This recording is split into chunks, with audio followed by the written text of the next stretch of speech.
Right, here we go, ladies and gentlemen. Weunited are 2-0 up. That's right, they're 2-0 up against defending King of the Watch champions SG-1. We move on to Dorado now for game number 3. We're watching Seita playing Lucio once again as we try and push towards the first point.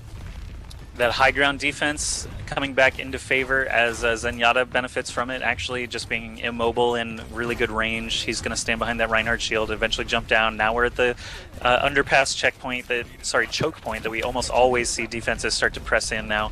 You can see Forsaken doing just that. So it's all up to the attackers and the flankers. Hymzi is going to be on that Genji to try and make something happen. He's got that Harmony Orb, keeping him alive as long as possible. That's actually working out for him. No kills just yet, but the payload has freed itself now from that choke point. TwoEasy is going to be the first person to go down to Hymzi, so Genji definitely doing his job, now working on Veineless. Veineless goes down, offense looking pretty good, but the res brings back both TwoEasy and Veineless, so Hymzi's work is erased. Forsaken, Shadowburn both down now though, so offense still on a roll. And Mafu has more or less been fully charged for the entirety of the last 20 or 30 seconds, and I have just watched Mafu do 4 completely unanswered kills.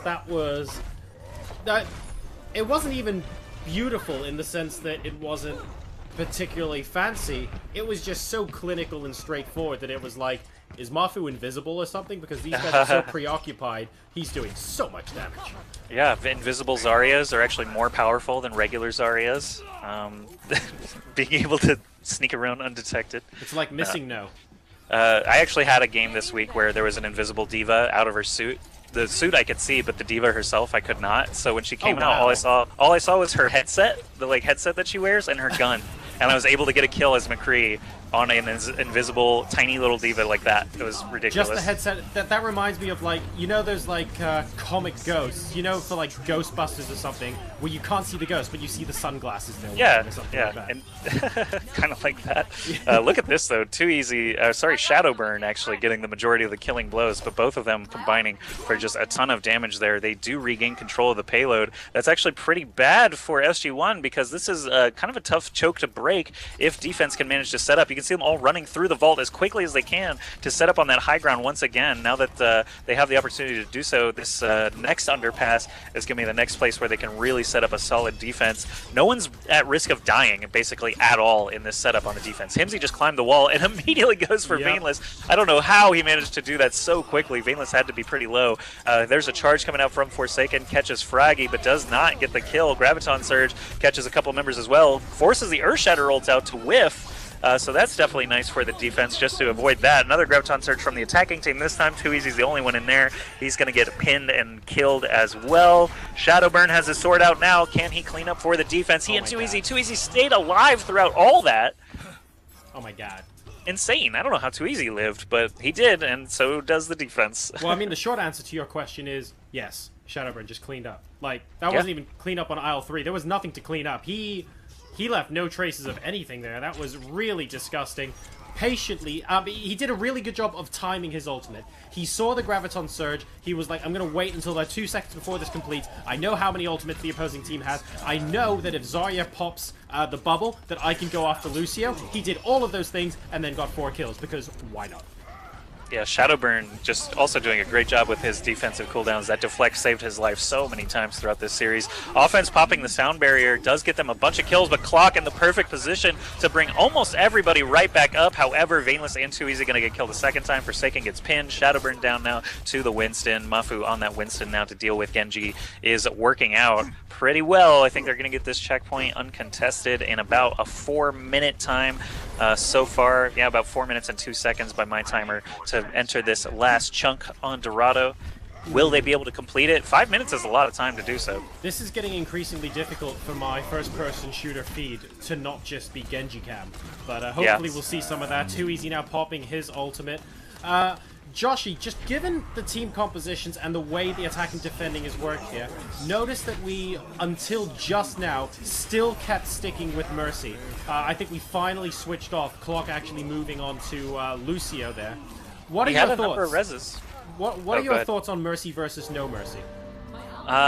Mercy, I feel like, is still pivotal for these payload sections. I think the final battle has come down to the Mercy Reses in so many games in the previous couple of months that I really am not 100% sure why they did switch here. I mean, I would switch the Zenyatta in this case to the Lucio to have that Lucio Mercy combo, but obviously these guys have been playing a lot more than I have at a very high level for a long time, so I'm not going to argue it too much, but I was think Lucio makes sense because he's line of sight, AoE heals, and you're in this tight space for the entire rest of the game.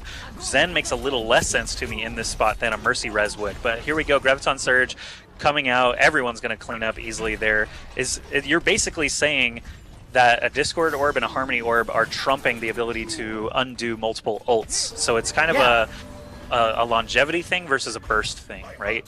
Sure, and given how defensively minded the teams are, you know, we've been seeing Divas today, we've been seeing very careful use of deflex from Genji's. Just the teams have just been very, very on point with their defense, right? It just feels odd to prioritize burst this way. I would have thought the longevity actually makes sense and continues along the theme, but hey, what do I know? Well, the Zen, I mean, we mentioned it a little bit before. The Discord Orb is like a mobile Mercy damage amp, right, for that Genji. Genji doubly benefits from having a Zenyatta by getting the Harmony Orb and the Discord Orb. Oh my God. Great Earth Shatter from Forsaken. May have just saved the game, but a counter Earth Shatter actually from Fragi takes him out. Veineless still contesting from above. If you did not know that, yes, it does actually contest the payload from above. The range is so short, but they are going to push in here to the final point. They should be able to contest. Shadowburn in here with Genji and the Zarya bubble. Zombs following up as well. They get the kill on clock very fast. No Lucio's in play for either squad now. Transcendence is up for Kyynel, keeping them up a little bit longer. Zappis is on the Tracer. Hymzi with the Genji gets a kill on Zombs. Things are looking bad for Weunited, but the time is about 6 minutes and 40 seconds, so fairly average time for Dorado. Weunited will have an opportunity to rebut. Clock can't get in there, actually gets batted away by the Mafu ultimate. Great stuff there just to give them a little bit extra time, but 6 minutes and about 48 is what everyone's calling out. I mean, save up some money, eventually you'll be able to buy a boat, and we can go to Dorado and hang out. See, look, this is also all synonymous with my love life, but hey, that's another story. Right, let's go ahead and hop into Dorado, ladies and gentlemen. Weunited are looking to better the time set by SG-1. 7 minutes and 48 seconds, is that correct?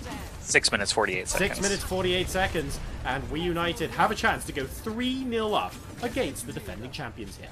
Can they do it? It's going to be all up to the offense. Shadowburn, we know, is a very capable Genji and flanker, so as weird as it is, feeling like it's the Genji show, that kind of is what it is right now. That's the reason.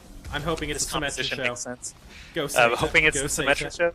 Do they have an Ana to boost her? No, they do not. They But don't. Not TwoEasy, super low already on the attack, but still alive, still getting some damage out. Does get the kill on Fragi, even with about 10 HP to his name. Zombs goes down. Veineless getting focused now by the Diva. Shadowburn actually gets taken out by Zappis, that enemy McCree, but the payload still moving. They easily got through that first choke point, and now Diva just up in the face of everybody gets the kill on Kyynel, and it looks like Diva is going to be soon to follow. She calls down the suit, but can't quite get it. Easy, super fast, 1 minute checkpoint there for Weunited. TwoEasy has just gone about X kills unanswered, and insert a number there because I actually don't know how many it was. It was greater than 4, that's for sure. TwoEasy's on fire. I don't know what he ate in between games, and frankly, even if it is an illegal substance, I want to know what it is. Seita actually earned the teleporter, but was not able to stay alive long enough to place it, thanks to TwoEasy. As you said there, nice deflect for the Fire Strike, actually getting a little bit of damage for Genji there. Shadowburn still doing his job. He's staying with the payload, though. That's something cool to notice. Genji is not always off on his own. He is there with the defensive matrix, with the Zarya bubbles, where he needs to be. Gets up in the face, pops deflect when he sees the whole enemy team there. Zappis gets a kill on Shadowburn as a result. Here's a Diva explosion on the high ground. Doesn't catch anything. Transcendence on the low ground, but Forsaken still pushing the payload against just Seita now, and it looks like defense will eventually get all those kills that they need. Zappis on the McCree doing a majority of the killing, it seems, but Weunited will need to regroup. Their Diva doesn't even have her suit. Fun tip, if you are fine with sacrificing your ult percentage, you can actually swap to a different character, swap back to Diva, and get your suit back immediately. Yep, and let's do it. Sorry, go on. Forsaken did it. He swapped to Torb and swapped back to Diva. He only had 17% of his ult, so he just got a free suit back. Big mistake. Should have stayed on Torb. Oh, well. One of the things I really want to call out, what makes a great Diva player is good use of the defensive matrix, but not necessarily for yourself. if you can keep your opponents occupied with defensive magic long enough that people like Genji behind you can deal the damage, and people can't, and the opponents can't get to your squishier heroes, that is what makes an absolutely amazing diva. And we have seen Forsaken do such a good job of that on this map. Great explosion. As you're talking about Diva, the ult actually caught both TwoEasy and Zombs. Forsaken and Clock falling now, so defense will hang on once again. It was looking kind of scary for them to start out, but now under 4 minutes left for Weunited to try and finish the rest of this map. It was a pretty brutal first point, but now hanging out on the church, the high ground is definitely working out for them. Shadowburn dying early in the last couple of engagements has not been good for Weunited. He does not have his sword anywhere close. TwoEasy already used his Deadeye, but looks like the payload will be able to push. There's a Graviton Surge catching everybody on the entire SG-1 squad, but Transcendence popping once again. Shadowburn up there trying to just keep them on the high ground before allowing them to jump down. There's a nice pin onto Forsaken. Fragi gets that, but does eventually get the kill. Shadowburn gets a kill on Zappis. TwoEasy goes down, Seita goes down, Fragi goes down, Hymzi goes down, and Weunited comes out on top. Shadowburn and Clock actually getting a couple of kills there together, and securing that checkpoint. Shadowburn's timing on his ultimate. He gets Dragon Blade and he goes, right, there are a couple of checklist criteria here, and I'm going to wait for one of these criteria to be filled before I use my ultimate. And one of them is, oh, that's interesting. Let's break it down. I see the sound barrier for my opponents. How many seconds will it take before their HP goes back to normal? Okay, I guess I'm popping my ult a second and a half before it finishes. Perfect timing, gets the kills as a result. Man, this Genji, he's jumped into the face of 3 people so often and just hit deflect, where it's like, it's just taking all of their attention. They know that they're not going to be able to kill him, so Shadowburn just really putting on a clinic. Forsaken's now Reinhardt, so Genji is now taking on the role of Diva. There you go. he has no fear. Yeah, yeah. With no Diva on the team, Shadowburn is basically just being the deflect bot. But the payload is still moving. They did get the kill on TwoEasy, so that's going to help out the defense. Zappis getting quite low. Fragi and Mafu both down, so no tanks on the defense. This is an opportunity for Veineless and actually Shadowburn with the sword out again, trying to get tons of kills. Can't find any targets, but he's happy to push the payload in the meantime. He's just flying around there with that Lucio speed boost, trying to find some targets. Seita finally goes down. Kyynel has enough juice to pop his Transcendence and just keep that clock ticking down, but they have a minute 40 to really just turn this corner and try to finish the payload push. Fragi as the Reinhardt up close, but drops the shield due to Forsaken charging into him. Diva ult, Earth Shatter. We got a Graviton Surge inside the defensive spawn. No one is pushing the payload right now. Here they are back on it. The sword is out for Hymzi. Gets a couple of kills. Mafu actually getting 3 kills as Diva there stops that push almost entirely, but we've got about 80 seconds here to try and finish the point. This is absolutely insane. Mafu there holding on, trying to make sure that the team has some sort of longevity on the point, because frankly Weunited have done such a good job of pushing so far. Shadowburn though, I really have to say, Genji is the new Diva with a better ultimate. Diva's the new Diva, but Genji is a fine sub. Man, it's just been superb. Who needs hero limits when he can use Genji like this? This is just beautiful to watch. But like you said, time not exactly on their side right now. They have the best part of a minute left. Shadowburn, oh my god, he has unlimited swords in the back pocket. He does have unlimited swords, but the rest of his team only has limited lives. 3 of them died so fast that by the time Shadowburn is able to pop his sword, he can really only get a couple of kills as everyone turns their attention towards him. And now there's only 27 seconds after a blistering fast start. GG actually being called out by TwoEasy. They are not confident in their ability to push in the next 20 seconds. That actually is not mathematically impossible, but they're going to call GG, and we're going to head back to the lobby. All right.